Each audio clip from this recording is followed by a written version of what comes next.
Toka. Leave that marriage. Hata kama mimi ni wewe, ningetoka kitambo. Hata gani ukae place yenye ufeel mtu. Even the last time you guys made love, ulifeel ni kama na kudisgust, ni kama amekuchafua. Even after all, uko na tu watu kama watatu peke yake na yeye. How many years have you invested in that marriage?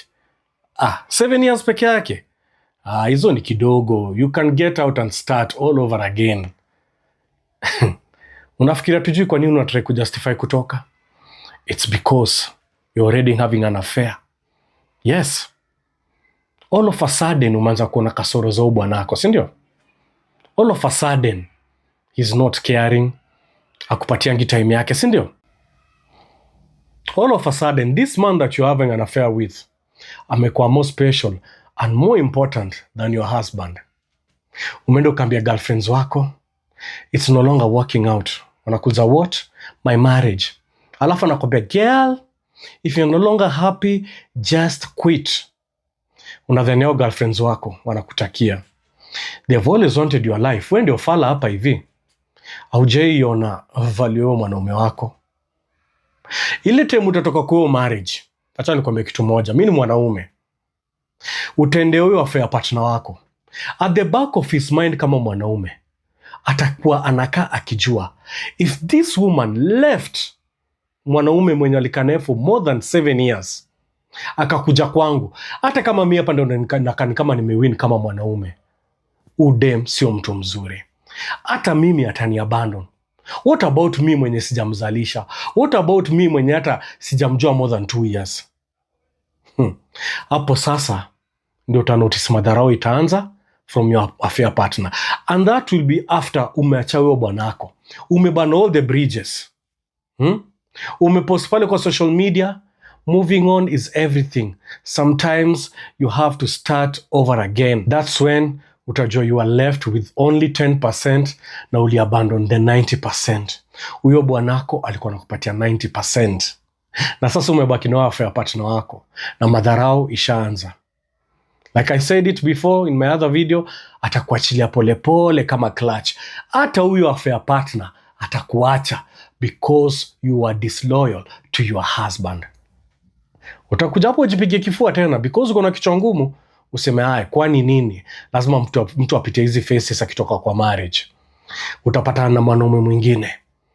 The first affair partner ulikuwa lucky akukuzalisha. Sasa utaingia kwa hii relationship new.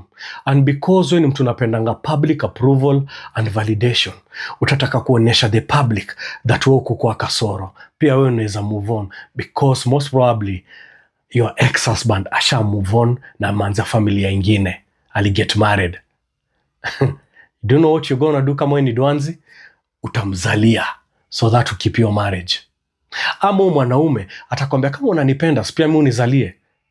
Utamzalia. Ujipate huyo mtu akona mbegu ya twins. Umedunga boli nyingine watoto wawili, twins. Then huyo mtu akae na wewe akusome aone hapana. Ukikosana tu kidogo anakwambia no wonder uliachana na ex-husband wako. No wonder uliachwa. Atakuacha pia. Lakini bado wewe ni kichwa ngumu, utasema kwani nini? I'm gonna be a lover girl. I'll continue getting into new relationships until I find the one. Utaingia tena kwa mwingine. Yes. Kama kawaida, wanaume ni wale, unalima boli ingine. Lakini kitu umesahau ni miaka zinasonga. Then you're gonna get to your late 30s ama 40s. Hapo sasa ndio kichwa inaanza kufanya kazi. Akili inaanza kufanya kazi. The people that used to attract hawakupatii even, hawakuangalii tena. Inbox zako kitambo zilikuwa zinajaa na messages. Siku hizi hakuna mwanaume na kuapproach. Alafu sasa utamalizia wapi? Kunitafuta. Coach, is there something wrong with me? That is when you're going to start self-reflecting. Toka tuko your marriage. The grass is green on the other side. Toka kabisa. And the last phase inakuwa gani? Kuingia church. Sasa utaenda pale kwa church, utajionyesha vile wewe uko close to God, wewe umeacha maneno ya dunia. All of a sudden wewe ndio umeokoka sana. You are so much born again, so holy kuliko kila mtu. Tunajua hizi vitu. We know how it ends. Kama uko kwa marriage and your husband is treating you right, usifanya mistake ya kutoka kwa hiyo marriage. Kama ni kitu iko solvable, ketini chini. Watu uko sana na wana solve. Huku nje sio kuzuri. Huku nje kuna dust kuliko ya Ongatarongai na Kitengela. Dust is constant.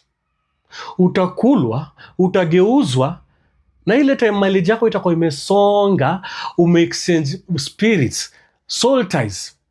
Hadi ukiingia kwa any relationship, haitakuwa na workout. You will always be bitter because umecarry so many spirits of the men that you've slept with. Kama uko na masikio, nisikize. Kuna time fulani ufikaga kwa marriage, unafeel ni kama umezoeana na partner wako. You feel like quitting. Unafeel ni kama imekuwa boring. But what you need to do is just stay. Don't leave your marriage for petty reasons. Kama amecheat ni sawa. Infidelity imekubalika hata kwa Bible. Unaweza divorce mtu because of infidelity. Kama anakuwa violent towards you, sawa, unaweza toka. Lakini hata unatoka because you are bored, because you are unhappy. True happiness comes from within.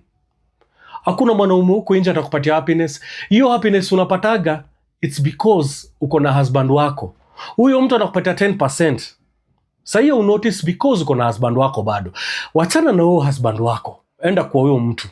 Umwambie umeachana na habi wako. Uone kama atakupatia the same happiness. Na claim jamaa mwingine anakupatia. Ati vibe. Vibe uisha hapo. The moment unaenda unamwambia, you know what? I left that bastard of a husband. Baki kwa hiyo ndoa yako. Huku nje ni kubaya.